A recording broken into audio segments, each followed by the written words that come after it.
வாழ்க்கையில ஒரு நேரம் வரும். நீங்க எதையும் பேசவே மனசு வராது. முன்னாடி இருந்த நம்பிக்கையும், எதிர்பார்ப்புகளும் ஒன்னா சிதறிடும்.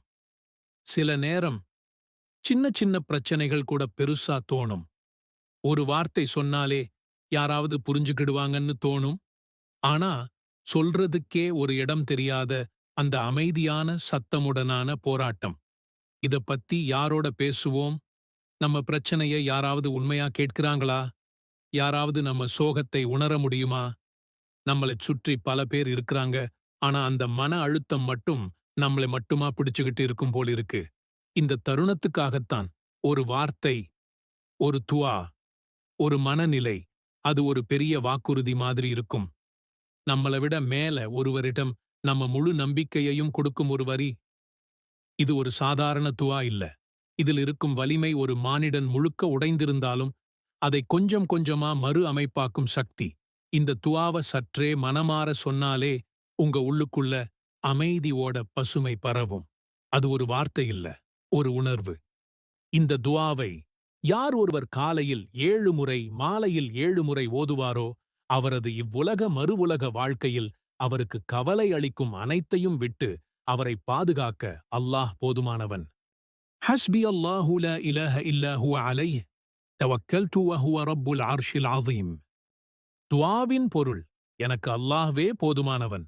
அவனைத் தவிர வணக்கத்திற்குரிய இறைவன் யாருமில்லை.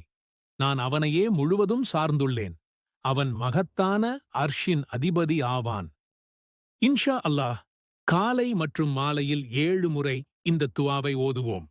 அல்லாஹ் நம்முடைய அனைத்து கவலைகளையும் நீக்குவானாக. உங்கள் பிரார்த்தனைகள் வானத்திற்கும் பூமிக்கும் இடையில் நிறுத்தப்பட்டால் என்ன செய்வீர்கள்? அல்லாஹ்வை நேரடியாகச் சென்றடைய ஒரு ரகசிய திறவுகோல் இருக்கிறது. அதுதான் ஸலவாத். பார்க்கப்போனால் மிகச் சிறிய வார்த்தை. ஆனால் பிரபஞ்சத்தையே அசைக்கும் சக்தி அதற்குள் அடங்கியுள்ளது. இது எப்படி சாத்தியம்? வாருங்கள் விரிவாகப் பார்ப்போம். ஸலவாத் என்பது நபி ஸல்லல்லாஹு அலைஹி வஸல்லம் அவர்கள் மீது அல்லாஹ் பொழியும் கருணை மற்றும் நாம் அவர் மீது காட்டும் அன்பின் வெளிப்பாடு. அல்லாஹும்ம ஸல்லி அலா முஹம்மத் என்ற இந்த சிறிய வாக்கியத்திற்குள் நம் வாழ்வின் போக்கையே மாற்றியமைக்கும் மாபெரும் சக்தி மறைந்துள்ளது. திருக்குரான் மிகத் தெளிவாகக் கூறுகிறது, நிச்சயமாக அல்லாஹ்வும் அவனுடைய மலக்குகளும் நபியின் மீது ஸலவாத் சொல்கிறார்கள். நம்பிக்கையாளர்களே, நீங்களும் அவர் மீது ஸலவாத் சொல்லி சலாம் கூறுங்கள். இது சாதாரண வேண்டுகோள் அல்ல, இது அல்லாஹ்வின் நேரடி ஆணை. நாம் ஒருமுறை ஸலவாத் சொல்லும்போது கோடிக்கணக்கான வானவர்கள் நம்முடன் சேர்ந்து ஆமீன் சொல்கிறார்கள். அவர்களே நமக்கு துணை நிற்கும்போது நமது நிலை எப்படி உயரும் என்று கற்பனை செய்து பாருங்கள்.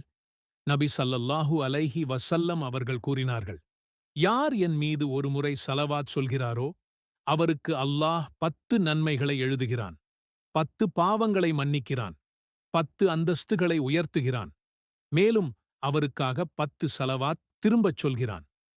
சுருக்கமாகச் சொன்னால், நன்மைகள் உங்கள் கணக்கில் பொக்கிஷமாய்ச் சேரும். பாவங்கள் இருந்த இடம் தெரியாமல் அழிக்கப்படும். சுவர்க்கத்தின் அந்தஸ்து உச்சத்தை நோக்கி உயரும். இப்னு மஸ்ஊத் அவர்கள் கூறினார்கள், உங்கள் துஆவிற்கு முன்னும் பின்னும் ஸலவாத்தைக் கொண்டு அலங்கரியுங்கள். அப்போது அது ஏற்றுக்கொள்ளப்படும். நமது கவலைகளும் தேவைகளும் அல்லாஹ்விடம் மின்னல் வேகத்தில் சென்றடைய ஸலவாத் எனும் அதிவிரைவு அஞ்சல் அவசியம். இல்லையெனில் அது உரிய இடத்தை அடையாமல் நிராகரிக்கப்படலாம். இந்த நேரங்களில் நீங்கள் பிரார்த்தித்தால் உங்கள் துஆக்கள் ஏற்றுக்கொள்ளப்படும். ஒரு நேரம், ஒரு துஆ உங்கள் வாழ்க்கையை முழுமையாக மாற்ற முடியும். நபி ஸல்லல்லாஹு அலைஹி வஸல்லம் அவர்கள் கூறினார்கள், ஒவ்வொரு இரவும் இரவின் 1/3 பங்கு நேரம் இருக்கும்போது நம்முடைய இறைவன் மிகக் குறைந்த வானத்திற்கு இறங்கி, நான் அவருக்கு பதிலளிக்கும்படி என்னை அழைப்பவர் யார்? நான் அவருக்கு கொடுக்கும்படி என்னிடம் கேட்பவர் யார்? நான் அவரை மன்னிக்கும்படி என்னிடம் மன்னிப்பு கேட்பவர் யார் என்று கேட்பார். நபி ஸல்லல்லாஹு அலைஹி வஸல்லம் அவர்கள் கூறினார்கள், அதானுக்கும் இகாமத்துக்கும் இடையில் கேட்கப்படும் ஒரு துஆ நிராகரிக்கப்படாது. நபி ஸல்லல்லாஹு அலைஹி வஸல்லம் அவர்கள் கூறினார்கள், ஒரு அடியான் தன் இறைவனிடம் மிக நெருக்கமாகச் செல்வது அவன் சஜ்தா செய்யும்போதுதான். எனவே அதிகமாக துஆ செய்யுங்கள். நபி ஸல்லல்லாஹு அலைஹி வஸல்லம் அவர்கள் கூறினார்கள், வெள்ளிக்கிழமை ஒரு நேரம் இருக்கிறது. அந்த நேரத்தில் ஒரு முஸ்லிம் நின்று தொழுது அல்லாஹ்விடம் ஏதாவது கேட்கும்போது அல்லாஹ் அதை அவனுக்கு வழங்காமல் இருப்பதில்லை.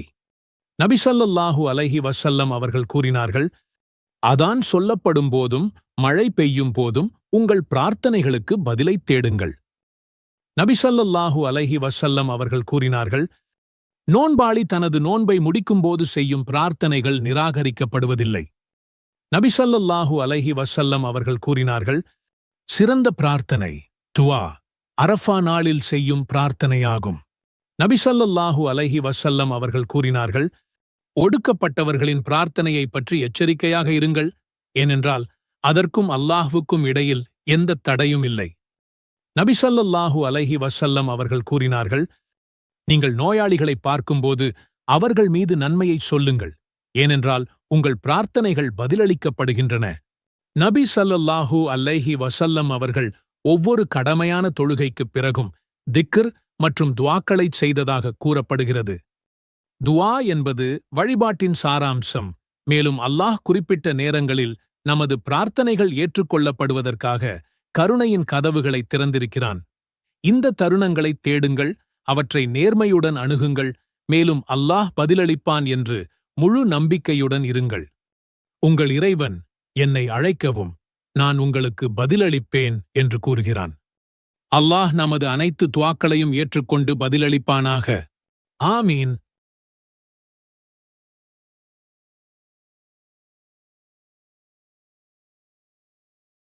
அல்லாஹ்வின் அருளால் துஆ ஏற்றுக்கொள்ளப்படும் சில சிறப்பு நேரங்களை நாம் இன்று அறிந்தோம். இந்த நேரங்களை நாம் இழந்துவிடாமல் தங்களின் இதயத்தின் ஆழத்திலிருந்து துஆ செய்யுங்கள். ஓர் உண்மையான துஆ, ஒரு உண்மையான அழைப்பு உங்கள் வாழ்க்கையில் வித்தியாசத்தை ஏற்படுத்தும். உங்கள் இறைவன் கூறுகிறான், என்னையே நீங்கள் பிரார்த்தியுங்கள், நான் உங்கள் பிரார்த்தனைகளுக்கு பதிலளிக்கிறேன். எவர்கள் என்னை வணங்குவதை விட்டும் பெருமையடித்துக் கொண்டிருக்கிறார்களோ அவர்கள் சிறுமையடைந்தவர்களாக நரகத்தில் நுழைவார்கள். எனவே நேரங்களைத் தவறவிடாமல் இரவின் மௌனத்திலும் ஜூமா நாளின் சிறப்பான மணி நேரத்திலும் துஆ செய்யுங்கள். உங்கள் உள்ளத்தைத் திறந்து உங்கள் தேவைகளை அல்லாஹ்விடம் கொண்டு செல்லுங்கள்.